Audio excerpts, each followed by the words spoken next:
Shalom, kita tahu bahwa tahun 2024 disebut sebagai tahun politik, bukan hanya untuk Indonesia, tapi juga dunia. Menurut majalah Time, 64 negara termasuk Uni Eropa mengadakan pemilu yang melibatkan hampir 49% populasi dunia. Pemilu ini mencangkup pemilihan pejabat eksekutif seperti presiden, gubernur, serta pejabat legislatif seperti anggota DPR dan Senat. Di penghujung 2024, Indonesia juga akan mengadakan pilkada serentak. Dalam konteks ini, insan Pentakosta sering bertanya, perlukah kita peduli dengan politik? Jawaban singkatnya, ya. Umat Kristen sepatutnya peduli. Umat Kristen di Indonesia telah terlibat dalam politik sejak awal berdirinya negara, termasuk dalam penyusunan UUD 1945. Keterlibatan ini bisa bersifat pasif seperti membayar pajak dan menaati hukum, atau aktif seperti memilih dalam pemilu atau mencalonkan diri untuk jabatan publik. Dalam Kejadian 41 ayat 38-41 dan Yeremia 29, kita melihat pentingnya keterlibatan umat Tuhan dalam politik. Kisah Yusuf yang diangkat sebagai penguasa di Mesir mengajarkan beberapa prinsip penting. Yang pertama, orang percaya bisa membuat perbedaan positif dalam pemerintahan. Yang kedua, karakter saleh tetap penting meski ada tantangan. Yang ketiga, kebijaksanaan dari Tuhan akan terlihat oleh orang lain. Dan yang keempat, Tuhan memberi hikmat dalam strategi pemerintahan dan ekonomi. Anggapan bahwa politik itu kotor justru menjadi alasan bagi umat Kristen untuk masuk dan menggarami dunia tersebut dengan nilai-nilai kebenaran seperti terang dunia. Contoh lain bisa dilihat dari Daniel dan teman-temannya yang memimpin di kerajaan Babel dengan integritas dan hikmat Tuhan. Tuhan juga mengajarkan pentingnya doa bagi negeri kita. Doa ini adalah bentuk kepedulian yang pasif tapi berdampak aktif pada kesejahteraan negara. Mark J. Cartledge dalam bukunya The Holy Spirit and the Public Life mengatakan, Roh Kudus menjadi penting dalam menjalankan peran kita di masyarakat dan dalam menghadapi politik. Sebagai warga negara, keterlibatan dalam politik adalah hak dan tanggung jawab kita. Gereja tidak terlibat dalam politik praktis, tetapi mengajarkan jemaatnya untuk berpartisipasi sebagai warga negara yang bertanggung jawab. Lalu, bagaimana dengan keterlibatan umat Kristen dalam pemilu, termasuk pilkada di Indonesia? Memilih pemimpin bukan hanya soal kapasitas, tetapi juga karakter, kredibilitas, dan integritas. Baik dalam perjanjian lama maupun baru, pemimpin yang dipilih haruslah yang takut akan Tuhan dan memiliki kehidupan yang tidak menjadi sandungan. Pemimpin yang benar akan membuat negara berjalan dengan baik. Negara yang baik dihasilkan dari keputusan yang benar yang dibuat oleh pemimpin yang bekerja sesuai dengan prinsip Alkitabiah. Paulus mengingatkan kita bahwa pemerintahan adalah alat Tuhan untuk mendatangkan kebaikan. Jadi, sebagai warga Kristen di Indonesia, yang perlu kita lakukan adalah yang pertama, peduli pada politik dan pemerintahan bangsa. Yang kedua, menjaga hubungan baik dengan Tuhan agar Roh Kudus memberi hikmat dalam menentukan pilihan. Yang ketiga, memilih dengan bijak, mempelajari calon pemimpin dan partai pengusung mereka. Dan yang keempat, menggunakan hak pilih dengan penuh tanggung jawab, tidak bersikap masa bodoh atau golput. Saudara, mari kita tunjukkan cinta dan tanggung jawab kita sebagai warga negara dengan percaya bahwa Tuhan akan membawa kebaikan dan keadilan bagi Indonesia melalui pemimpin-pemimpin yang terpilih. Sebagai insan Pentakosta, kita diharapkan menjadi contoh dalam mencintai bangsa, karena hal itu mencerminkan kasih kita kepada Tuhan. Seperti yang dikatakan oleh Dr. J. Lemena, umat Kristen harus menjadi teladan dalam kecintaan dan tanggung jawab pada tanah air sebagai cerminan kecintaannya kepada Tuhan. Amin. Saudara, untuk penjelasan lebih lengkap dari tim teologi kami, silakan buka link yang ada di atas atau scan QR Code yang tersedia. Tuhan Yesus memberkati.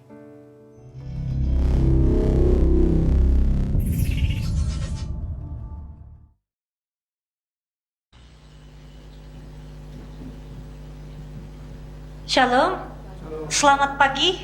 Saya mengundang kita semua untuk bangkit berdiri bersama-sama. Mari kita memberikan tepuk tangan terbaik untuk Tuhan kita yang luar biasa.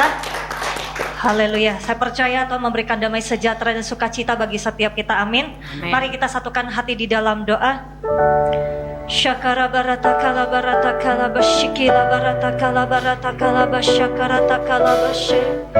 Hura barata kala basyakara la la la la la la la la barata kala barata kala barata kala barata kala barata kala bashikila bu. Syakara la la la la la la la la la la la la la la barata kala la la la la la la la la la la barata kala barata kala barata kala bashe. Terima kasih Tuhan, kami bersyukur.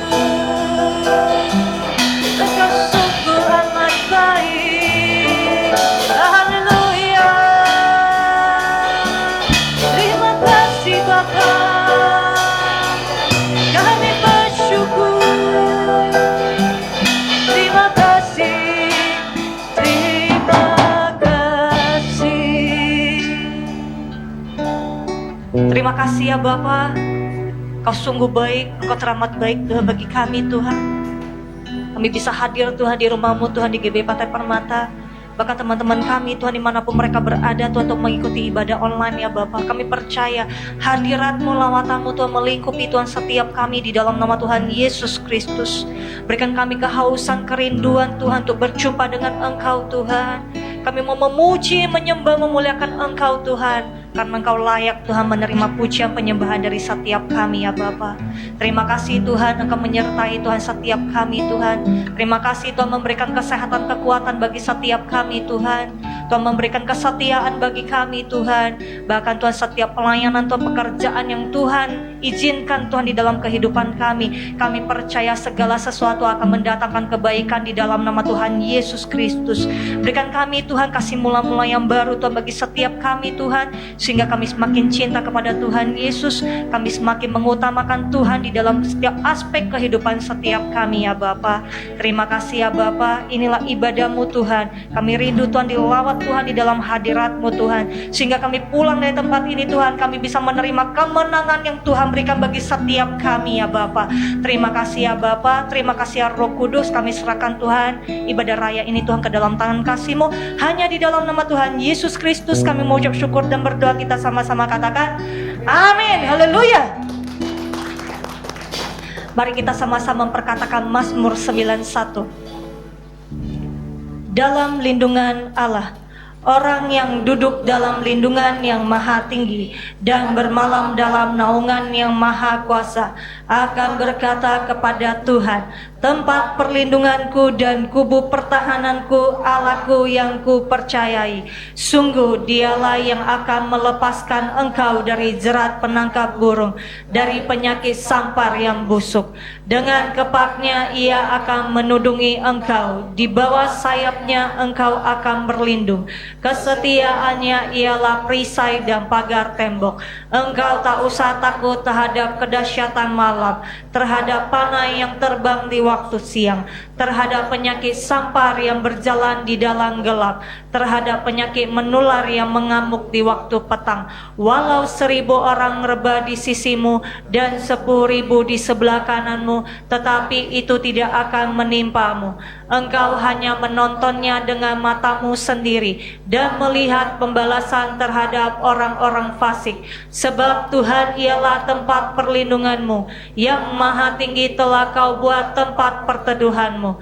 Malapetaka tidak akan menimpa kamu, dan tulah tidak akan mendekat kepada kemahmu. Sebab malaikat-malaikatnya akan diperintahkannya kepadamu untuk menjaga engkau di segala jalanmu. Mereka akan mentang engkau di atas tangannya, supaya kakimu jangan terantuk kepada batu. Singa dan ular tedung akan kau langkahi. Engkau akan menginjak anak singa dan ular naga. Sungguh hatinya melekat kepadaku, maka aku akan akan meluputkannya. Aku akan membentenginya sebab ia mengenal namaku. Bila ia berseru kepadaku, aku akan menjawab. Aku akan menyertai dia dalam kesesakan. Aku akan meluputkannya dan memuliakannya. Dengan panjang umur akan kukenyangkan dia dan akan kuperlihatkan kepadanya keselamatan daripadaku. Amin. Haleluya. Lihat kanan kiri, katakan engkau sungguh luar biasa. Haleluya. Semuanya berjiwa muda. Amin. Mari kita sama-sama memuji dan menyembah Tuhan.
lagi untuk menyembah Tuhan. Amin. Amin.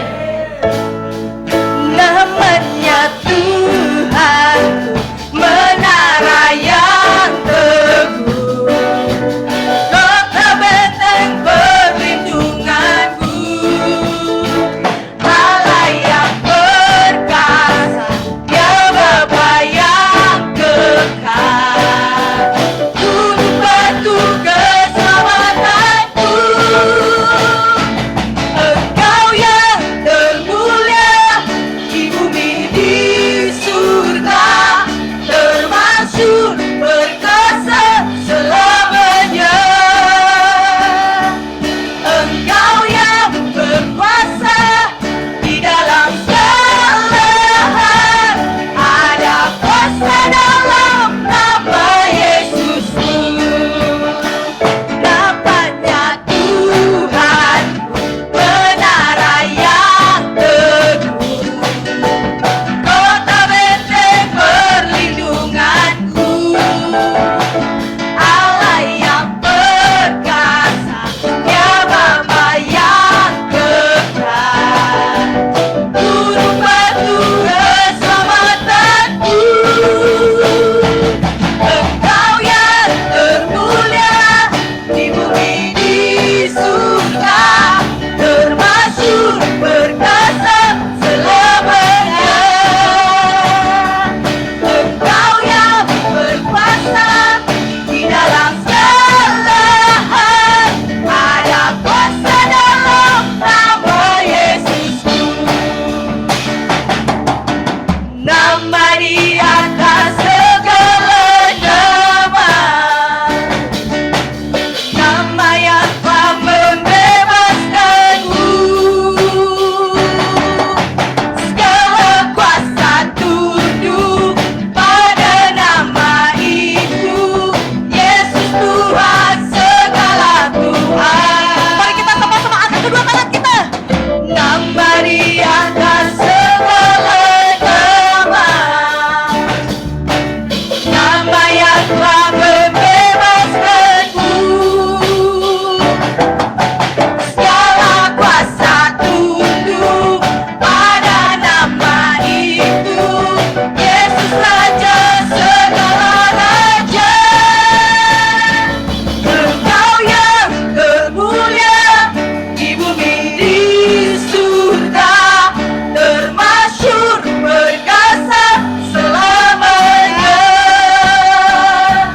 Engkau yang berkuasa di dalam segala hal, ada kuasa dalam nama Yesusku. Engkau yang termulia di bumi di surga, termasyhur perkasa selamanya. Engkau yang berkuasa di dalam segala hal, ada kuasa dalam nama Yesus. Ada kuasa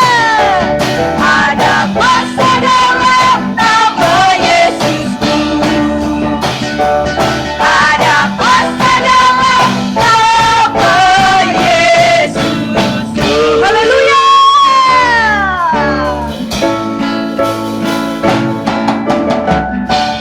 Tuhanlah kekuatan dan masjidku, Dialah gunung batu bagi setiap kita. Gunung batu dan keselamatanku, hanya padamu Tuhan, hanya padamu hatiku percaya. Kaulah menara dan kota perlindungan. Ayo mari sama-sama menyembahku Tuhan. Ku selalu bersyukur sebab cintamu padaku takkan pernah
yang baru, amin. Silakan duduk di dalam hadirat Tuhan. Mari kita satukan hati di dalam doa. Kita akan memberi yang terbaik untuk pekerjaan Tuhan di tempat ini. Kami bersyukur Tuhan, Kau begitu mengasihi Tuhan setiap kami ya Bapa. Terima kasih Tuhan, Kau memberikan kami wadah Tuhan, sehingga kami bisa menabur untuk pekerjaan Tuhan di tempat ini Tuhan. Bila setiap anak-anak-Mu Tuhan yang akan kembalikan Tuhan persepuluhan, persembahan khusus, persembahan ucapan syukur. Bila setiap tangan-tangan yang akan memberi Tuhan, Engkau kembalikan Tuhan 100 kali lipat Tuhan ke lumbung setiap anak-anak-Mu ya Bapa. Dan kami mau memberi dengan sukacita yang berasal daripada Engkau. Hanya di dalam nama Tuhan Yesus Kristus kami mau ucap syukur dan berdoa. Haleluya. Amin. Selamat memberi semuanya. Mari kita siapkan hati kita untuk memuji, menyembah, memuliakan Tuhan. Dan kita akan mendengarkan firman Tuhan pada pagi hari ini.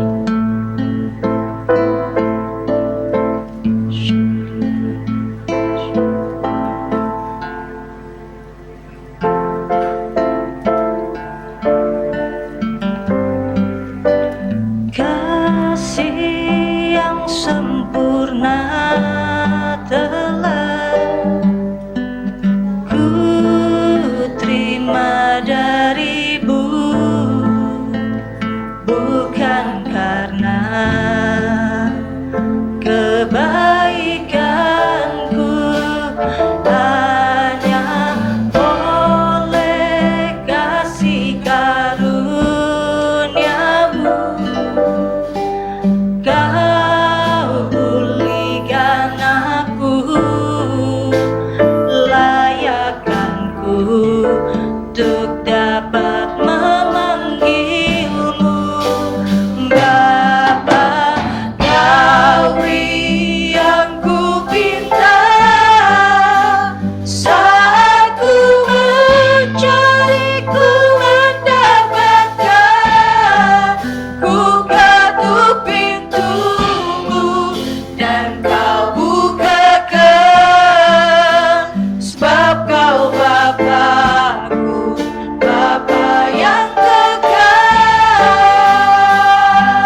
Kau Bapakku, Bapa yang kekal. Bila musik yang menyembah Tuhan, mari kita sama-sama datang di hadapan. Bila Tuhan Yesus yang begitu baik bagi setiap kita, kita menaikkan ucapan syukur kita kepada Tuhan. Yes Lord Jesus.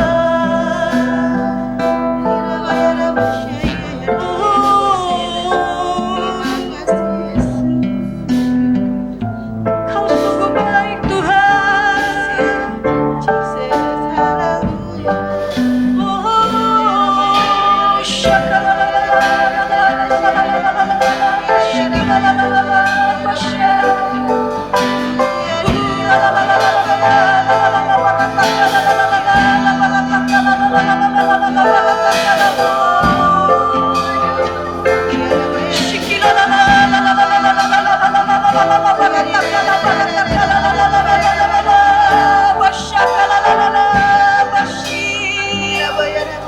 Oh Tuhan, percaya Tuhan, mungkin selama ini Tuhan banyak Tuhan pintu yang tertutup Tuhan, tapi kami percaya Tuhan di dalam Tuhan Tuhan akan bukakan satu persatu bagi setiap kami Tuhan Yesus.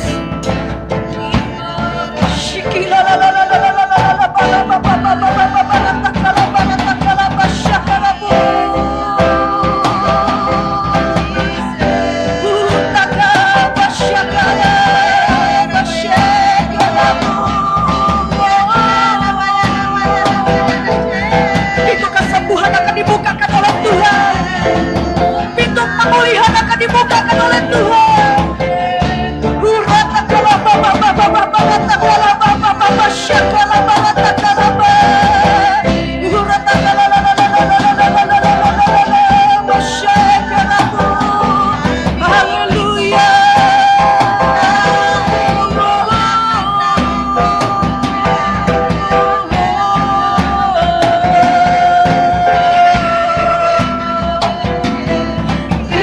Terima kasih Tuhan, kami mengucap syukur.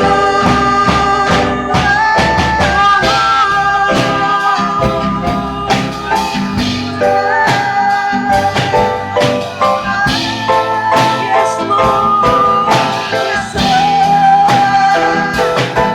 Pada saat kami mencari-Mu, Kau selalu ada Tuhan di dalam sisi kami Tuhan.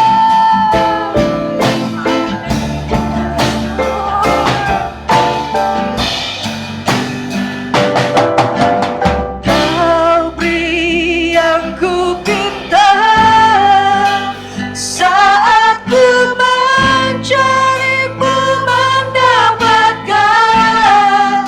Buka tuh pintu-Mu dan Kau bukakan, sebab Kau Bapakku, Bapa yang kekal.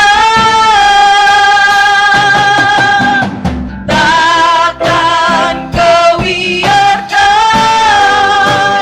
aku melangkah hanya sendirian. Kau selalu ada bagiku, sebab Kau Bapakku, Bapa yang kekal.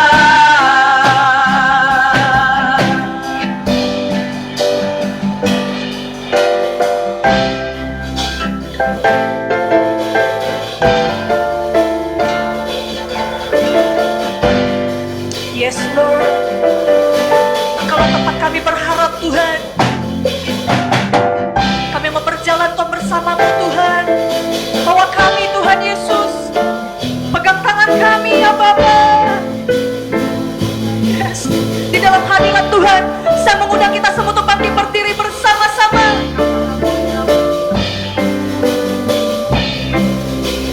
Hanya Kau yang menjadi tempat jawaban. Hanya Kau tempatku berharap. Berjalan bersama-Mu ku takkan goyah.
Terima kasih Tuhan, kami bisa memuji, menyembah, memuliakan Engkau Tuhan. Kami percaya Tuhan, Kau telah menguatkan Tuhan setiap kami ya Bapa. Dan sebentar lagi Tuhan kami akan mendengarkan Tuhan isi hati-Mu Tuhan. Bila karayan kami Tuhan Pak Heron ya Bapa. Bila kebenaran firman Tuhan yang kami dengar Tuhan. Kami percaya ada benih yang baru Tuhan. Yang akan Tuhan berikan Tuhan bagi setiap kami ya Bapa. Terima kasih ya Bapa. Kami mau duduk diam untuk mendengarkan isi hati-Mu. Hanya di dalam nama Tuhan Yesus Kristus kami mau ucap syukur dan berdoa, kita sama-sama katakan amin. Silakan duduk di dalam hadirat Tuhan. Beri tepuk tangan lagi buat Tuhan Yesus. Haleluya. Silakan duduk saudara. Kita masih punya waktu 10 menit ya saudara. Shalom saudara kasih dalam Tuhan. Mari kita buka saja Yohanes 15 ayat 1. Mana Allah Maha Kuasa. Katakan amin. Akulah pokok anggur yang benar dan Bapakkulah penguasanya. Katakan amin. Jadi penguasanya adalah Tuhan. Setiap ranting padaku yang tidak berbuah dipotongnya, dan setiap ranting yang berbuah dibersihkannya supaya ia lebih banyak berbuah. Kamu memang sudah bersih karena firman yang telah kukatakan kepadamu. Tinggallah dalam aku dan aku dalam kamu, sama seperti ranting tidak dapat berbuah dari dirinya sendiri. Kalau ia tidak tinggal pada pokok anggur, demikian juga kamu tidak berbuah. Jikalau kamu tidak tinggal di dalam aku, dan seterusnya.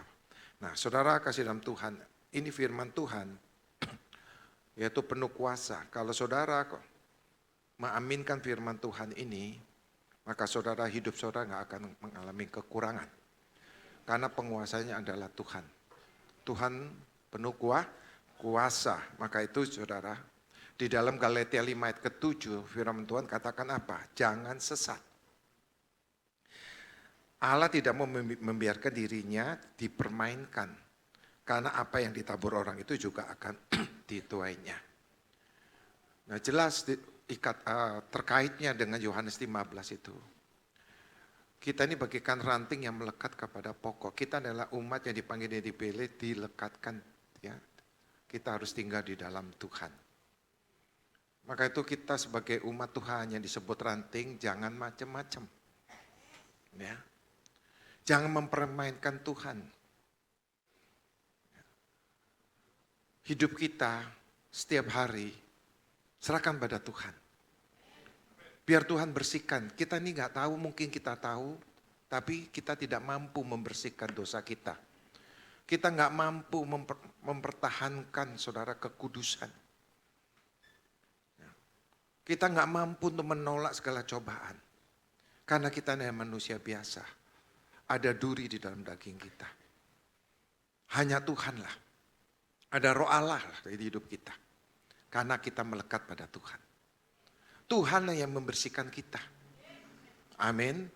Ya. Tuhan yang menyingkirkan segala dosa-dosa kita. Maka buka diri kita. Kalau engkau memang sudah berbuah, engkau harus tetap tinggal dalam Tuhan. Artinya kalau engkau sudah dipakai Tuhan, engkau diberkati dunia usahamu, engkau diberikan kebahagiaan dalam rumah tanggamu, dan engkau sehat, dan anak-anakmu pintar. Bawalah semua itu dalam Tuhan. Bawalah dia melekat lagi dengan Tuhan. Amin. Jangan kita ada satu kerenggangan hubungan kita dengan Tuhan. Ya.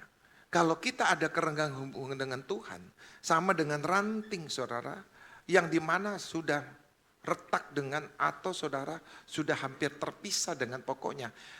Hanya tunggu waktu ranting itu akan kering. Dan kalau ranting itu kering, daun-daunnya pun layu dan berguguran. Itu kejadian dalam kehidupan manusia. Banyak orang Kristen tadinya melekat. Karena dia sudah diberkati, dia sudah bahagia. Ya, dia sudah dikatakan dipromosikan. Dia mendapat kelimpahan, dia jauh dari Tuhan. Ya, hanya tunggu waktu. Siapa yang memberi kekuatan kita? Siapa yang melindungi kita? Siapa yang memberikan kita kuasa? Hanya Tuhan. Maka saudara-saudaraku yang diberkati, saudara-saudaraku yang sudah hidup bahagia dalam rumah tangga, saudara-saudaraku yang punya anak baik-baik dan pintar, jangan jauh-jauh dari Tuhan. Dekatlah dengan Tuhan.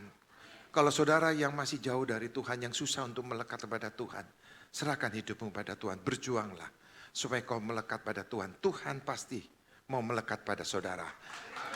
Pasti mau melekat pada saudara.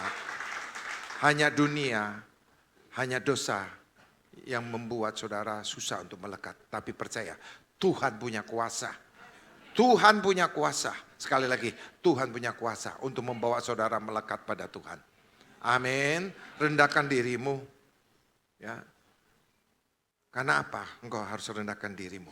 Musuh utama kita adalah diri sendiri. Musuh utama kita diri sendiri. Kita sebagai manusia banyak membela diri sendiri. Ya. Orang atau manusia yang hidupnya selalu membela diri sendiri tidak jauh dari apa? Pembenaran. Bukan kebenaran. Sebetulnya kita kalau menjadi orang Kristen yang tahu kasih karunia Tuhan, hidup kita bukan pembenaran. Kita hidup dalam kebenaran. Ya. Biarlah yang lain pembenaran, tapi kita tetap kebenaran. Maka umat Tuhan berupayalah, berusahalah. Jangan disesatkan oleh diri sendiri. Seakan-akan kita ini sudah menyenangkan hati Allah. Sudah ke gereja, sudah berdoa.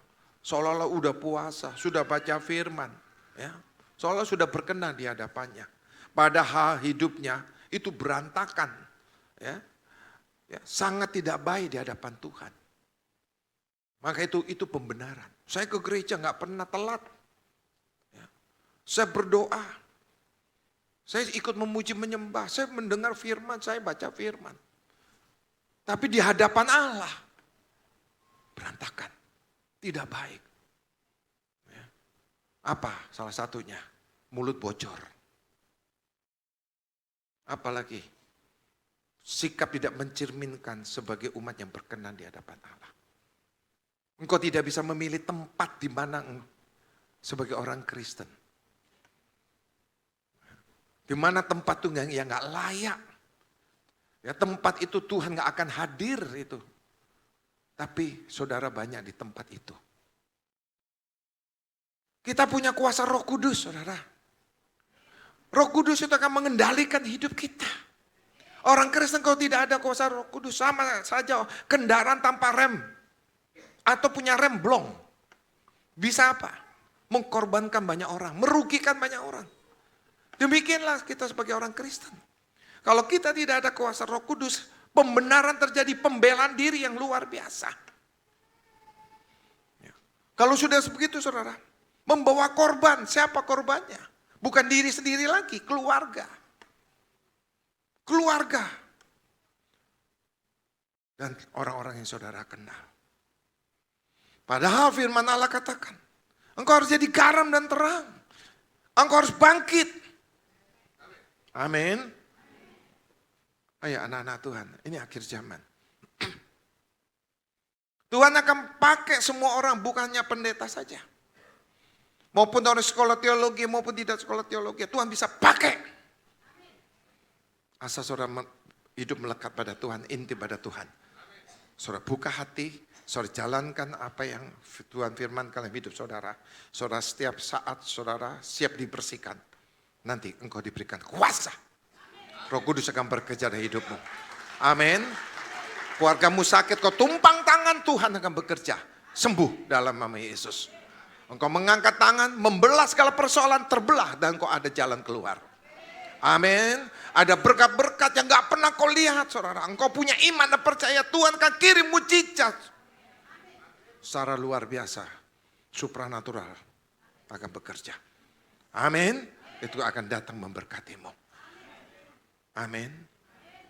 Maka Roh Kudus libatkan. Hidup kita harus karyakan. Ya. Berikan waktu buat Tuhan. Prioritaskan waktu buat Tuhan. Engkau punya tubuh dan jiwa. Muliakan Tuhan. Engkau punya berkat-berkat. Topang pelayanan. Topang di mana engkau digembalakan.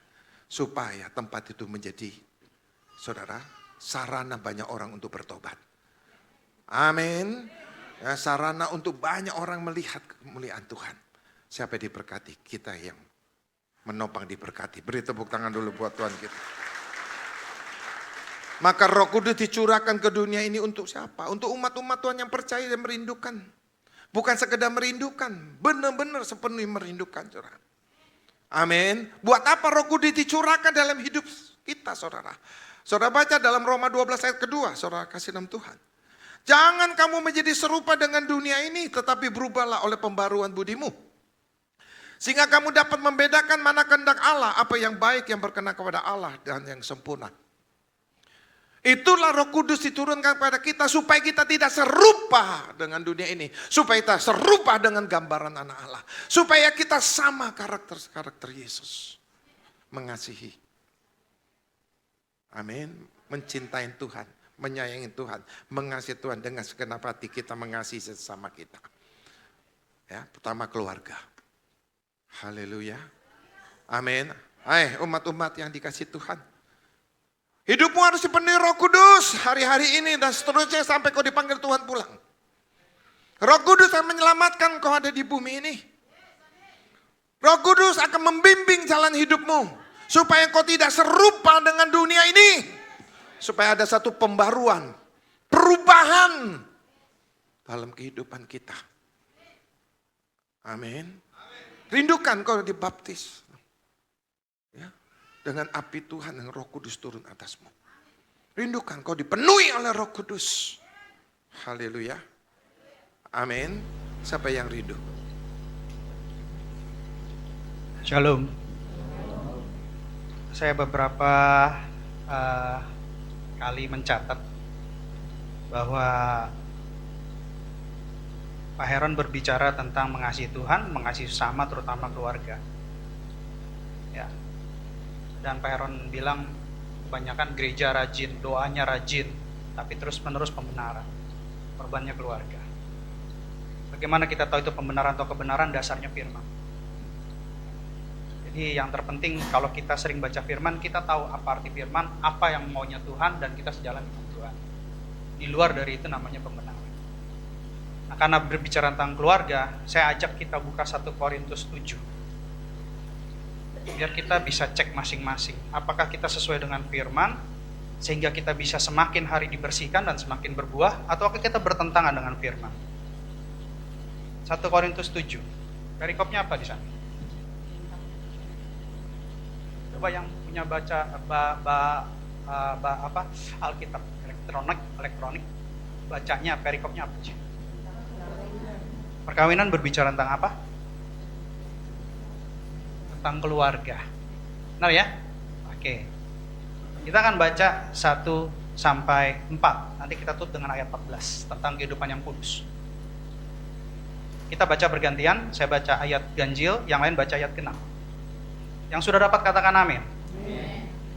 Demikianlah firman Tuhan 1 Korintus 7 tentang perkawinan ayat 1.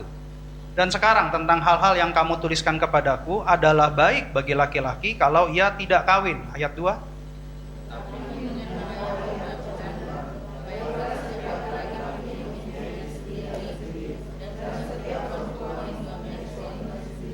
Ayat 3. Hendaklah suami memenuhi kewajibannya terhadap istrinya, demikian pula istri terhadap suaminya. Ayat 4.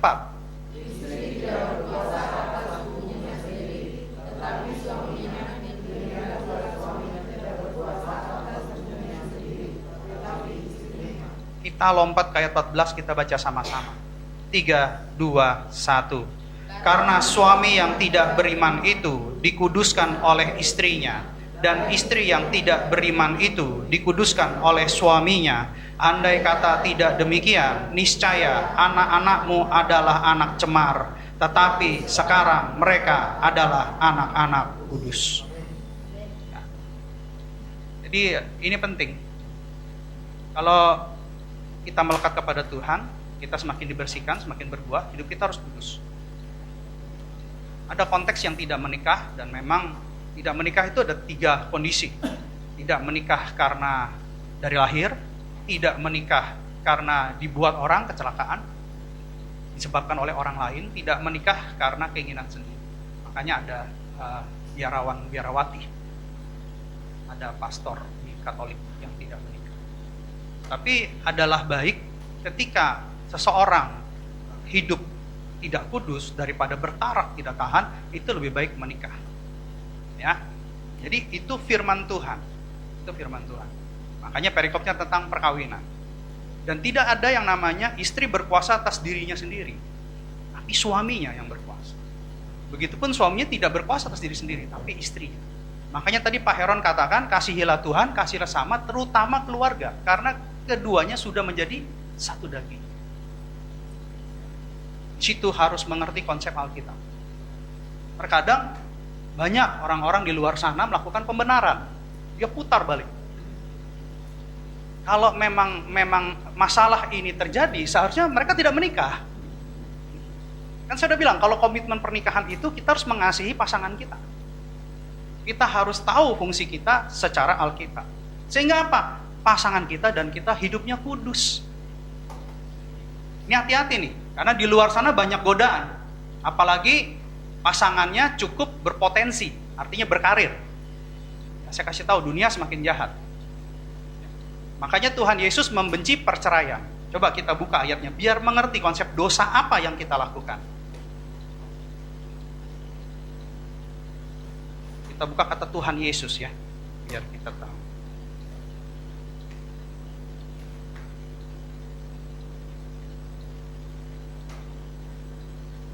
Ini biar saya dituntun untuk keluarga nih, masalah keluarga. Karena kalau nggak ditegur begini nanti suami sama istri pembenarannya banyak, ini jadi masalah.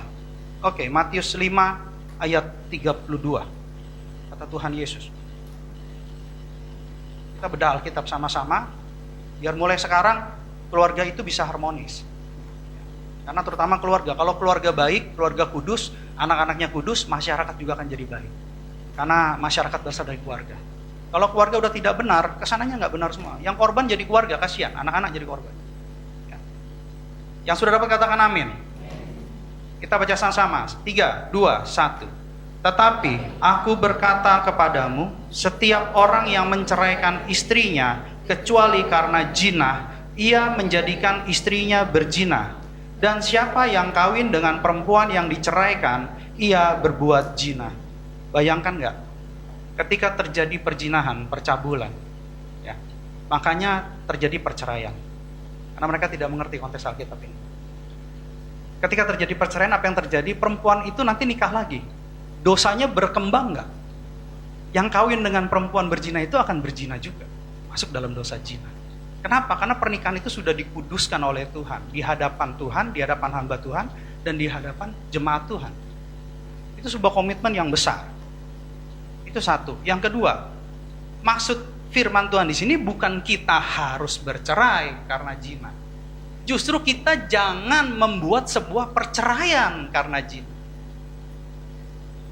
Otomatis pasangan harus menjaga pasangannya. Suami harus menjaga istri, istri harus menjaga suami supaya tidak berzina, kan gitu. Ya harus ngerti konsepnya. Ketika orang tersebut atau pasangan kita jadi berzina karena kita berdosa di hadapan. Makanya ini yang disebabkan oleh dosa, karena perceraian dibenci oleh Allah. Jadi harus mengerti konteks-konteks Alkitab, jangan diputar-balikan. Iblis ngerti firman, tapi iblis akan bermain firman dengan orang yang tidak pernah baca firman. Ini akan diputar-putar karena ilah-ilah zaman, rajin doa, rajin gereja, begitu ada acara apa-apa, wah langsung cabut. Gimana mau melekat sama Tuhan? Piwannya, prioritas wannya bukan Tuhan gitu. Dengan berbagai macam alasan. Akhirnya apa? Iblis masuk. Karena sudah dilakukan berulang-ulang. Iblis masuk. Itu jadi satu kelemahan. Jadi hari ini saya cuma menambahkan khotbah Pak Heron karena konsentrasinya keluarga. Mulai sekarang saya harap suami-suami menjalankan kewajibannya sesuai dengan fungsi Alkitab. Istri-istri juga demikian. Ingat, suami juga harus memimpin. Istri juga harus tunduk kepada suami selama dalam kebenaran. Ya, kalau di luar kebenaran ya boleh. Tapi jangan pembenaran. Saya kira sudah saatnya jemaat di GB Pantai Permata, istri-istri mengalami pembaharuan. Begitupun suami-suami mengalami pembaharuan. Karena saya rindu melihat keluarga-keluarga di GB Pantai Permata diperbaharui oleh Roh Kudus. Yang sepakat katakan amin. Ya, kita bukan hanya ingin diberkati secara materi, tapi lebih lagi, kalau kita pulang ke rumah diberkati dengan kebaikan Saya kira itu lebih indah daripada kantong tebel tapi ngelihat rumah itu kayaknya udah nggak ada damai sejahtera. Bener nggak? Yang laki-laki bener nggak? Saya mau tanya. Kalau kantongnya tebel, punya uang MM-an di tabungan ATM itu udah tinggal gesek, tutup mata, pasti ada yang bayar, ada yang beres. Begitu ketemu di rumah, kayaknya rasanya lebih baik jangan ada di rumah. Gitu. Hah? Saya rasa banyak di lapangan kayaknya, ya kan? Pulang tinggal tidur kan, gitu kan enak kan? Kenapa? Karena istri yang membuat suami seperti itu. Gitu. Ketika terjadi keributan keluarga, nah mulai saling menyalahkan, pembenaran. Seharusnya istri yang dalam Tuhan, Amsal 31, kita sudah baca di menara doa.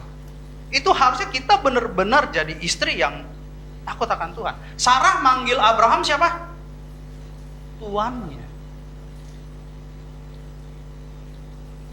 KDRT sekarang bukan istri dipukulin, suami dipukulin. Luar biasa KDRT sekarang. Jadi hati-hati Laila zaman. Setan udah mulai masuk gitu. Setan udah mulai masuk. Kenapa? Kasih celah, buka celah. Selama ini kalau acara Tuhan, belakangan nih kita ada acara yang lebih penting dari Tuhan. Diulang-ulang, polanya diulang. Tuhan tahu, Tuhan diam, Tuhan sabar. Tapi setan tunggu waktu nih. Kapan nih waktu saya bisa makan?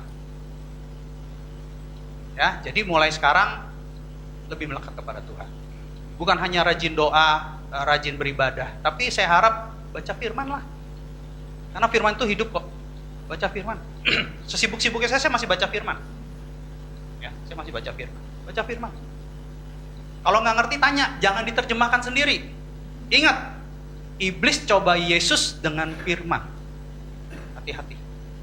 Ya, kalau belum bisa menerjemahkan, baik konseling sama yang memang punya talenta karunia untuk mengartikan firman. Saya sendiri masih belajar. Oke, mulai hari ini keluarga-keluarga di GB Pantai Permata dipulihkan dalam nama Tuhan Yesus. Amin. Saya undang Bapak Ibu untuk bangkit berdiri. Kita siapkan hati kita untuk menerima berkat yang terbaik dari Tuhan. Orang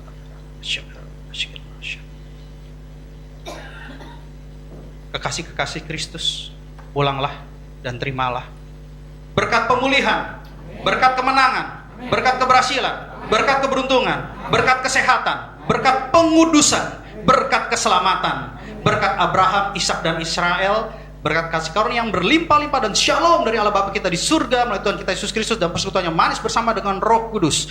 Mulai saat ini sampai Tuhan Yesus menjemput kita semua di awan-awan yang permai, sampai Maranatha dan bahkan selama-lamanya. Bagi kita orang percaya yang sudah menerima berkat Tuhan, sama-sama katakan amin. Selamat hari Minggu, shalom.